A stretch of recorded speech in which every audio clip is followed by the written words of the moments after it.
Assalamualaikum to Madam Diana and also my fellow friends. We are from Group 1 of CHM256. In this video, we will explain about determination of calcium in milk based on the chapter 6 that we have learned before, which is gravimetric analysis. Before we get started, let me introduce my fellow teammates. Here we have HISHAM, KEIRA, HAFIZY, ERNIERA, and lastly is me, IRWAYU. Now, we will move to the introduction part. So, what is milk? So basically, milk is a common drink that gives us many nutrients. One of the most important nutrients in milk is calcium. Calcium helps make our bones and teeth strong, and it also helps our muscle move and our nerve work properly. Because of this, it is important for us to know how much calcium is in milk. So in this topic, we will use a method called gravimetric analysis. So this method helps us to determine the concentration of calcium in soluble form to insoluble form, which is calcium oxalate. So there are two types of gravimetric analysis here. The first one we have precipitation method, and the second one volatilization method. So for the precipitation method, the substance being measured, which is analyte, is turned into a solid by adding a chemical that causes it to form a precipitate. This solid is then separated, dried, and weighed. The amount of solid form tells us how much analyte was in the original sample. The second one, volatilization method. It removes part of the sample by heating it until it turns into a gas, a volatile substance. The change in weight before and after heating is used to calculate how much of the component was present in the sample. The remaining solid helps confirm the result. Now, let's see the explanation on the application related to the determination of calcium in milk. We start with its theory first. Gravimetric analysis is a classical and highly accurate method used to determine the amount of a specific element or compound by measuring mass. In the case of milk, we are interested in calcium, which is an essential mineral involved in bone development, muscle function, and also nerve transmission. Calcium in milk exists as calcium ions or Ca2+. In gravimetric analysis, these ions are chemically converted into a solid form that can be measured. The key reaction involved is the formation of calcium oxalate, an insoluble compound. As we can see here, this is the chemical reaction. This equation shows calcium ions reacting with oxalate ions to form a solid precipitate, which is calcium oxalate. Since the mass of calcium oxalate directly reflects the amount of calcium originally present, this reaction allows us to quantify calcium accurately.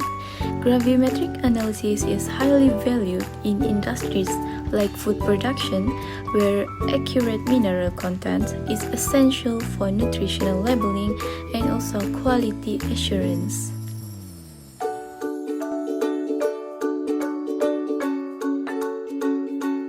Preparation. Measure 50 ml of milk into a beaker. Add 10 ml of dilute HCl to dissolve calcium to destroy the protein, and then heat gently for 10 minutes. The second one is remove denatured proteins and fats. Filter the hot mixture to remove denatured protein and fat. Collect the clear filter containing calcium ion. Precipitation of calcium. Heat the filtrate about 60 degrees Celsius and then slowly add the natrium carbonate solution while stirring until no more precipitation form. Let the mixture sit for 10 minutes for a complete precipitation. Part 1 is filtration and washing.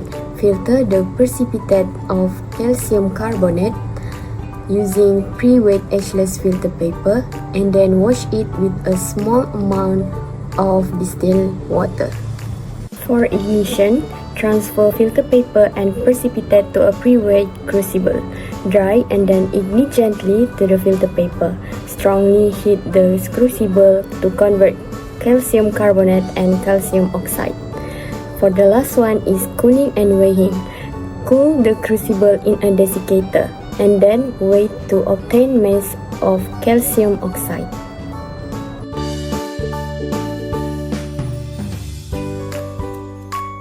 Now, we will show an example of result obtained for the determination of calcium in milk. Using gravimetric analysis, calcium ions present in milk are quantitatively determined by converting them into an insoluble weighable compound. Calcium ions Ca2+ in the milk sample are precipitated as calcium oxalate monohydrate CaC2O4 H2O by the addition of ammonium oxalate. Methodology involved are sample preparation, removal of denatured proteins and fats, precipitation of calcium, filtration and washing, ignition, and cooling and weighing. This method provides a highly accurate and precise determination of calcium content in dairy products. It is especially useful in nutritional studies, quality control in food industries, and validating calcium fortification levels. For the example of calculation, determination of percentage by weight, percent weight over weight, of calcium in a milk sample using gravimetric analysis by precipitating calcium as calcium oxalate, converting it to calcium oxide, CaO, and calculating calcium content based on stoichiometry. Examples of data used are mass of milk sample used, mass of empty crucible, mass of crucible plus CaO, and mass of CaO obtained. With all this data, we can calculate the mass of calcium, Ca, and the percentage of calcium weight over weight. For the following result, we can find that the calcium content in the milk sample is approximately 2.00% weight over weight. Now, to conclude our experiment, we used gravimetric analysis to find out how much calcium is in the milk. First, we precipitated the calcium as calcium carbonate, then converted it to calcium oxide by heating. By weighing the calcium oxide, we calculate the calcium content. In our example, from a 10-gram milk sample, we got 0.2 grams of calcium, which equals 2% by weight. This shows that the method is accurate, reliable, and useful for nutritional studies and quality control in the food industry. And these are the references that we have referred in this presentation.